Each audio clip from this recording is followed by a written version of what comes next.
Desde la antigua Grecia hasta el último estreno de tu videojuego favorito, película, serie, anime, cómic y demás, la filosofía está con nosotros en todo momento.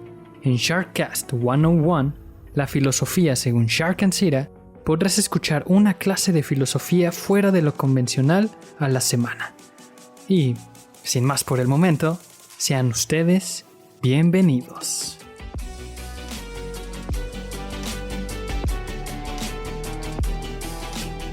¿Cómo están? Sean bienvenidos a otro episodio de Sharkcast. Ya estamos en la última recta de la primera temporada. Espero que se la estén pasando muy bien. Ya estamos en el frillito rico. Bueno, en algunas partes, ¿verdad? Pero ya estamos en épocas navideñas. Pero pues las clases tienen que continuar. Aún así, llueve, truene o relampaguee o nieve o lo que sea, aquí va a estar Sharkcast para ustedes. Y como pues pueden estar leyendo en el título, pues hoy toca hablar del positivismo. Y pues bueno, podemos hacerle si nos vamos como a la lógica, decís, pues es que es algo positivo, ¿no? ¿Cómo fue? Fue una modelo, ¿no? Que dijo, Confucio inventó la confusión o algo así, ¿no? Pero, pues, técnicamente aquí no estamos tan equivocados si nos vamos por esa lógica de que, pues positivismo habla de ser positivo, ¿no?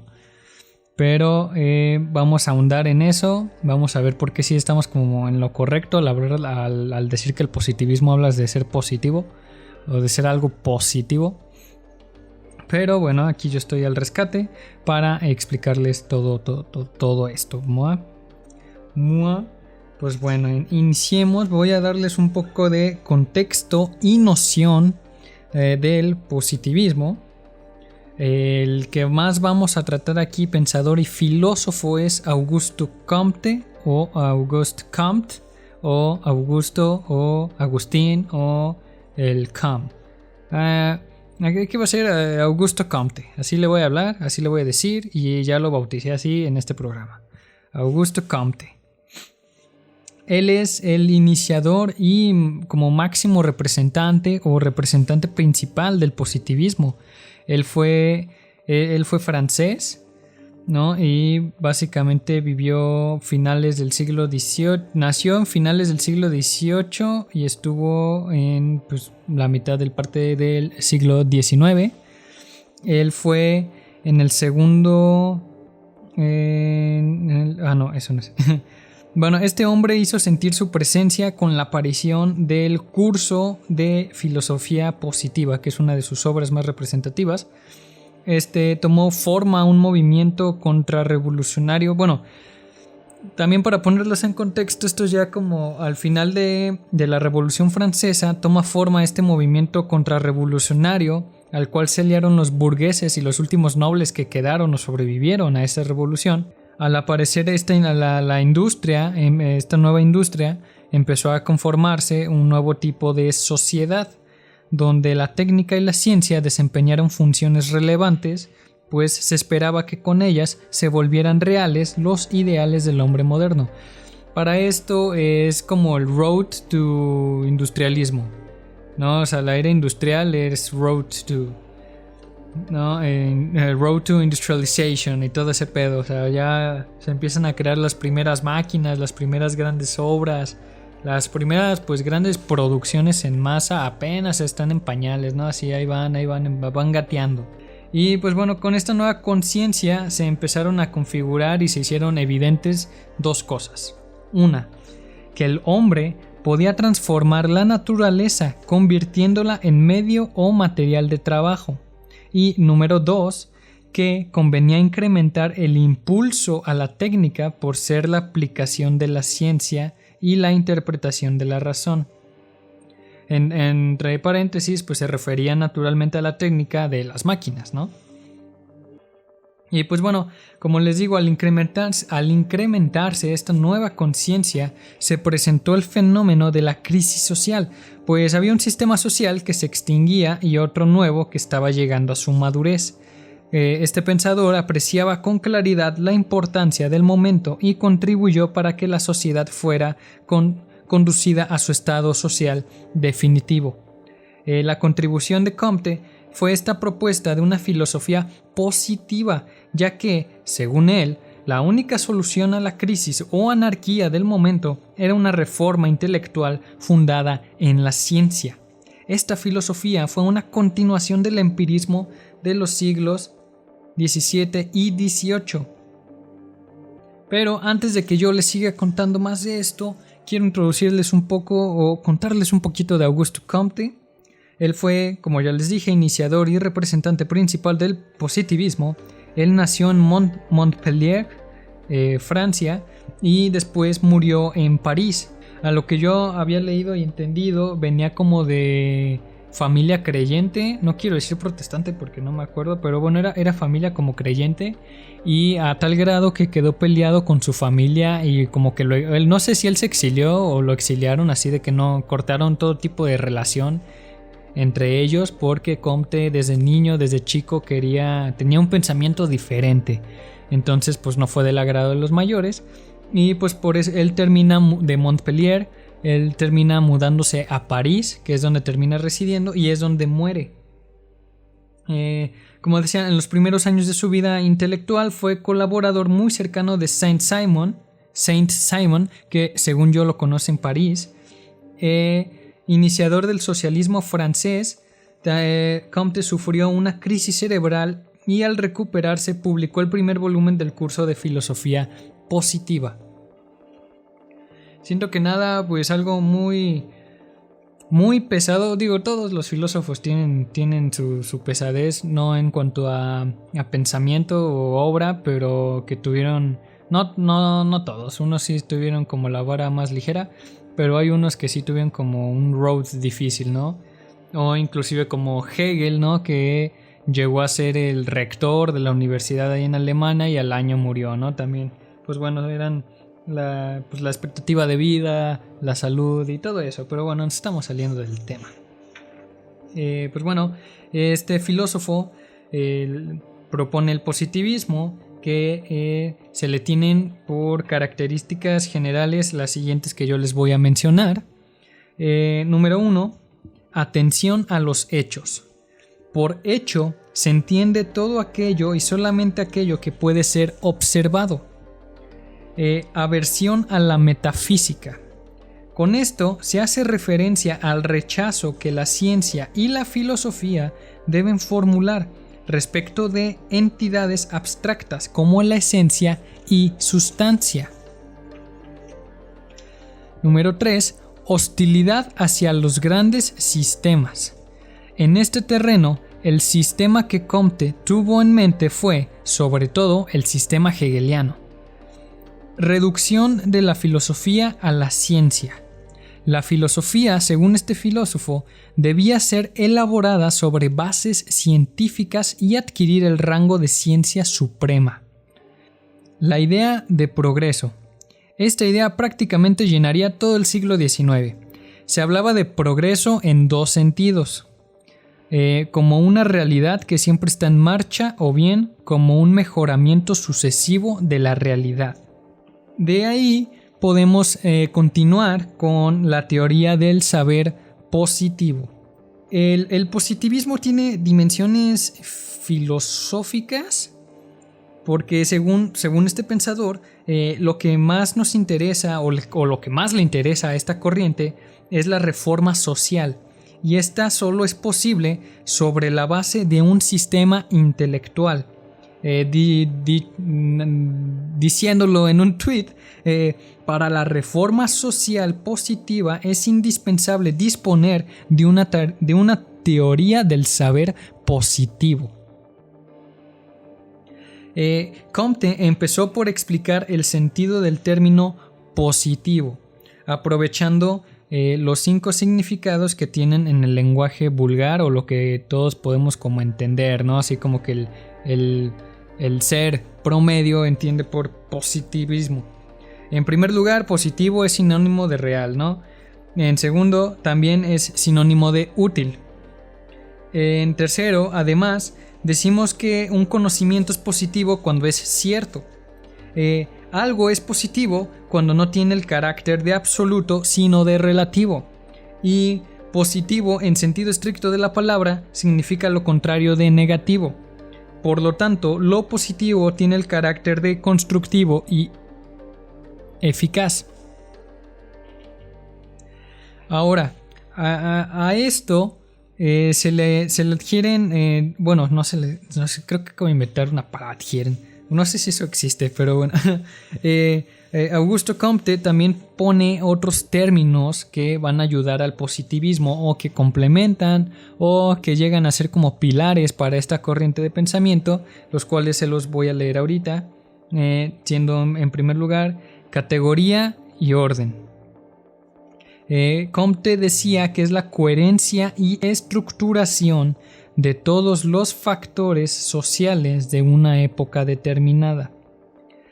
Categoría y progreso, que según este filósofo es el paso de una época orgánica a otra, o bien el tránsito de un orden social a otro.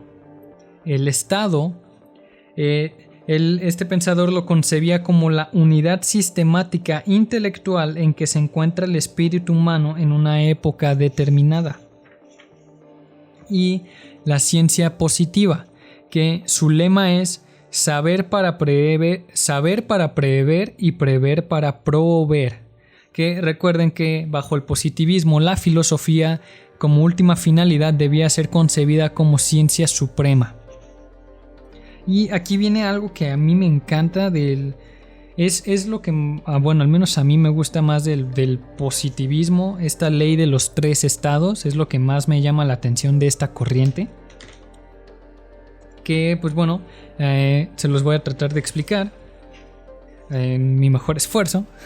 Esta ley, ¿por qué ley de los 3 estados? Y también, yo la primera vez que lo leí, sí fue como 3 estados de qué, de la república, 3 estados de gobierno, legislativo, judicial y ejecutivo, pero no son ese tipo de estados. Miren, cada época necesita de una teoría que explique la conexión entre los hechos, y en esto consiste su saber o su ciencia. Toda concepción o rama del conocimiento marcha siguiendo una ley general que preside su evolución. Diciéndolo así, esto sería la ley de los 3 estados.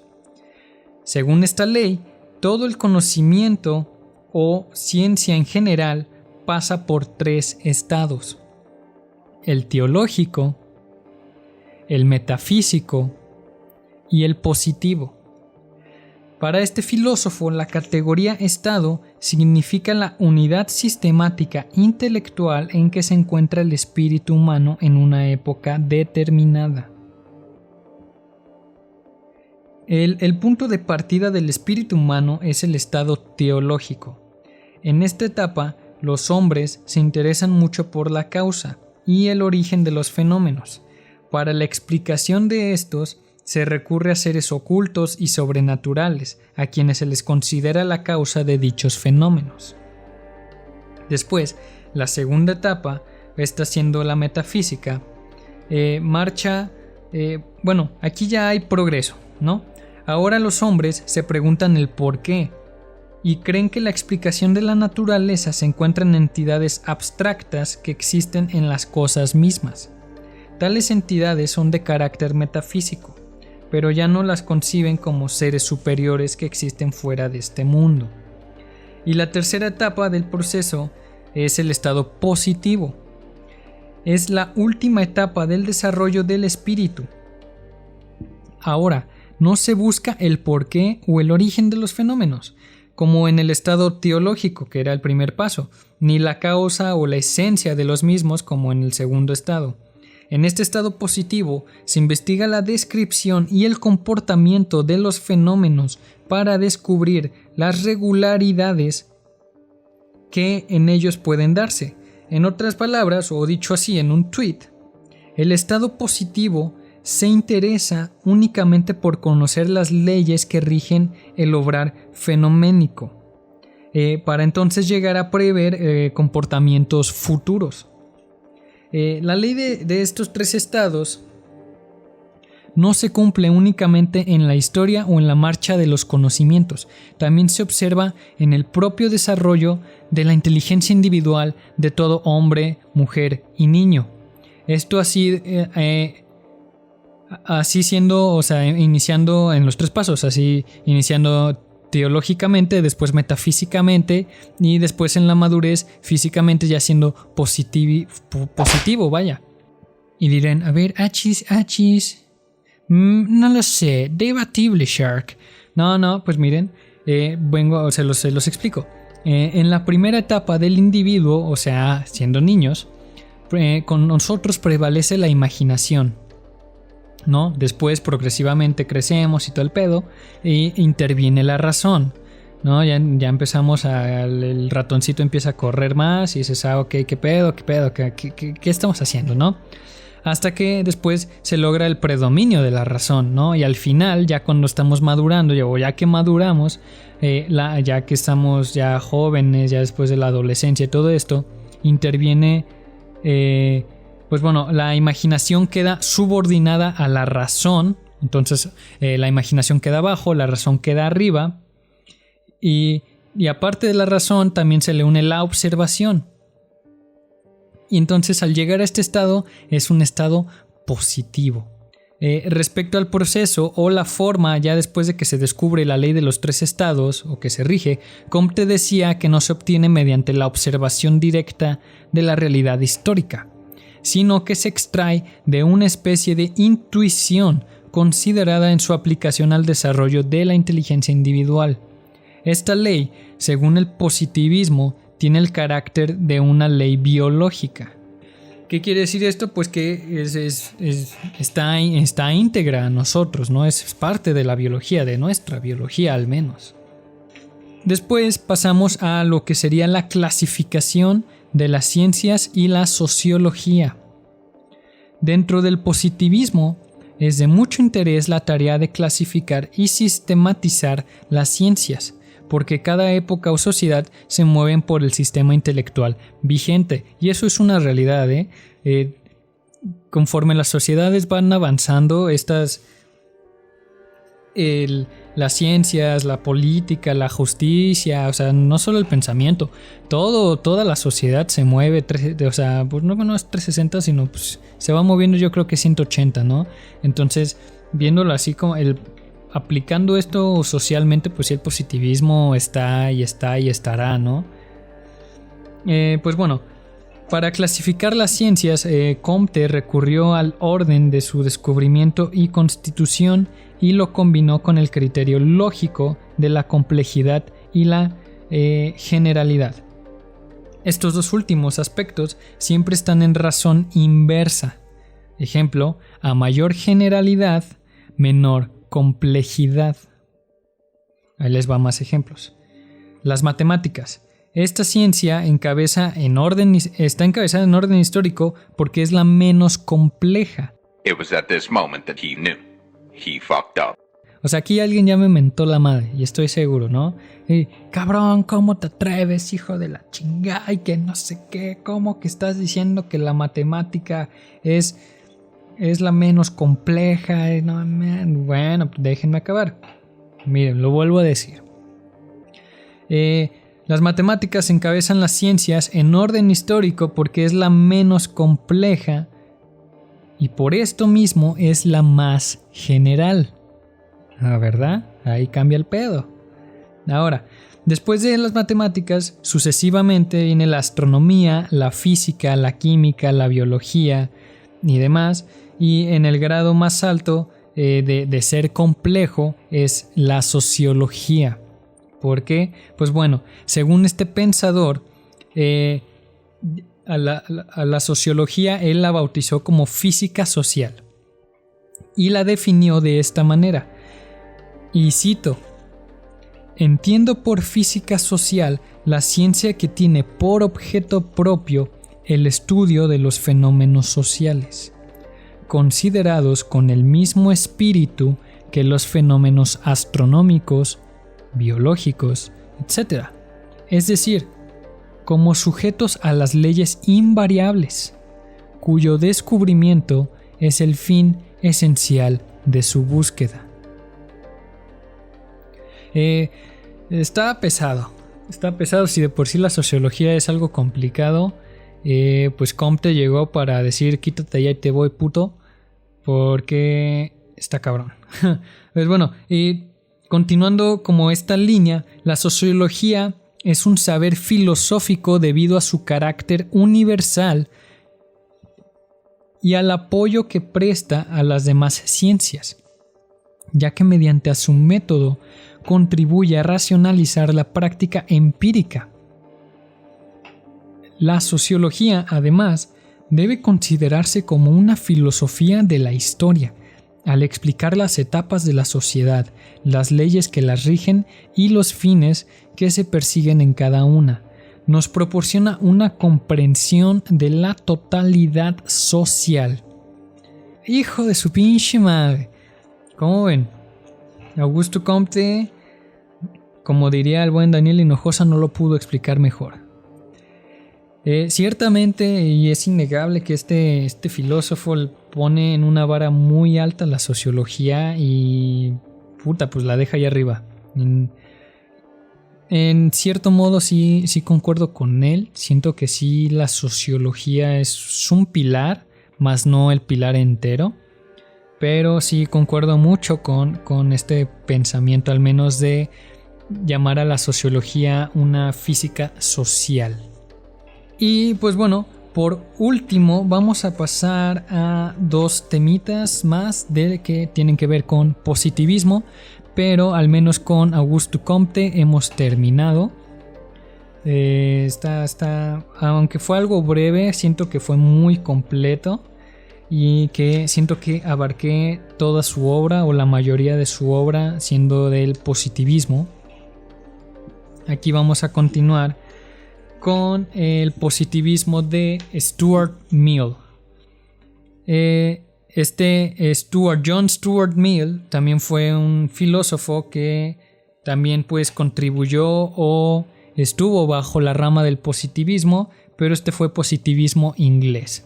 Y aquí van a ver más o menos porque hay una separación que al final pues se junta. No es mucha la diferencia, pero pues ahí les va. El principal representante del positivismo inglés fue John Stuart Mill. Aunque inició el positivismo de manera independiente, después se dejó sentir en la influencia de Comte al grado de que llegaron a coincidir en las ideas fundamentales, con un ejemplo de esto siendo el rechazo a la metafísica y la atención a la realidad sensible, ¿no? Como justamente ahorita les dije, sí es algo diferente, pero después se une. Pues bueno, las ideas centrales de las teorías positivistas de Mill son la introducción en la lógica y el criterio utilitarista en la ética. Su lógica, o la principal, ¿cómo puedo decirlo? La lógica de Mill es inductiva. Y lo fue y lo es, ¿no? Y esta idea es la que atraviesa, afirma que todo conocimiento científico, sin exceptuar el matemático, se adquiere mediante la inducción, la cual es un método de generalización basado en uniformidades observables en los fenómenos naturales. La inducción es el único método válido para las ciencias, según Mill. La lógica inductiva ofrece leyes y modelos. Así, los razonamientos que a ellos se ajusten resultarán concluyentes. Ahora, para explicar un poco mejor esto, Mill distinguía 4 métodos de inducción científica que apoyaban su corriente de pensamiento o su lógica. Número 1 es el método de concordancias. Si muchos casos en los que ocurre el mismo fenómeno convienen en una sola circunstancia, esta será la causa o efecto de aquel fenómeno. Número 2. Método de diferencias. Si un caso en que se da el fenómeno conviene en todas las circunstancias, excepto una, con otro en que no se da, esta circunstancia será de efecto, causa o parte necesaria de la causa de aquel fenómeno presente en el primer caso. Número 3, el método de residuos. Si de un fenómeno complejo separamos lo que es el efecto de circunstancias ya conocidas, el residuo es efecto de las otras circunstancias presentes. Y número 4, el método de variaciones concomitantes.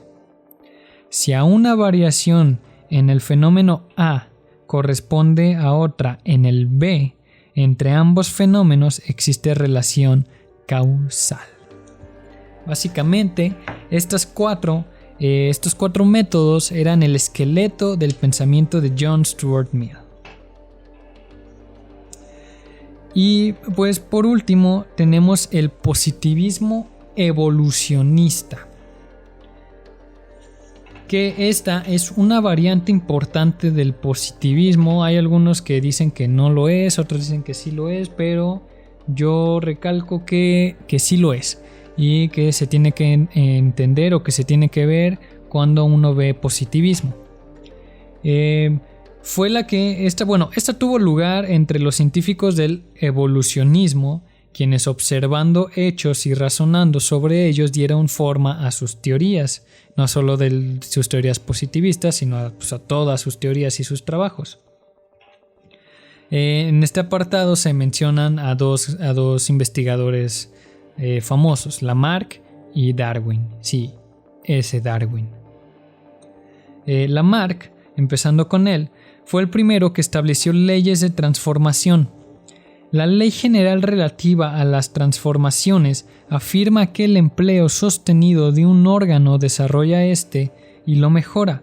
Por el contrario, la falta de empleo en un órgano lo deteriora, lo reduce y tal vez lo haga desaparecer. Las transformaciones o modificaciones que sufre un ser vivo se deben a cambios en sus necesidades. Estos cambios, a la vez, son producidos por variaciones en las circunstancias. Aquí también ya podemos ver que entran un poco en juego con las inducciones de Mill, ¿no? Y pues bueno, teniendo a Lamarck como precursor inmediato, pues Darwin, él sentó las bases para la teoría de la evolución de las especies, como bien sabemos, con la cual explica las causas que originan los cambios evolutivos. Frente a las afirmaciones tradicionales de que estos seres vivos siempre han existido tal como hoy los conocemos, Darwin pretendía demostrar que la vida surgió gradualmente sobre la Tierra y que los seres vivos se desarrollan a partir de formas inferiores hacia otras superiores.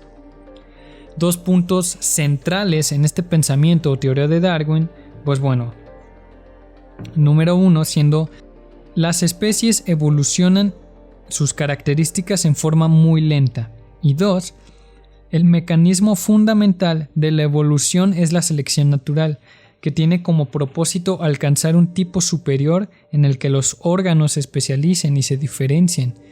La especialización tiene lugar gracias a otro mecanismo que Darwin llamó la lucha por la existencia, cuya práctica hace que los mejor dotados triunfen y que desaparezcan los menos capacitados. Ahora, tomando esto en cuenta, podemos razonar y podemos ver que estas afirmaciones y pensamientos y todo esto, tanto de Lamarck como Darwin, pueden manejarse a las inducciones de Mill o inclusive al mismo trabajo de Comte, ¿no? O sea, que no solamente están ligadas a la evolución de las especies, a todo el trabajo que hizo Darwin, o sea, se pueden como trasladar hacia nosotros en un hecho social, ¿no? En viéndolo socialmente, sociológicamente, estas afirmaciones entran como anillo al dedo, ¿no? Entonces no solo hay que cerrar ciertos puntos de vista por el simple hecho de que se hayan publicado en ciertos ámbitos, ¿no? O sea, por eso es una rama del positivismo, aunque como yo les dije no muchos lo consideran, pero yo siento que es fundamental, porque sí, cuando yo lo leí me hizo mucho clic, ¿no? Dije, estoy leyendo a Mill con palabras diferentes, ¿no?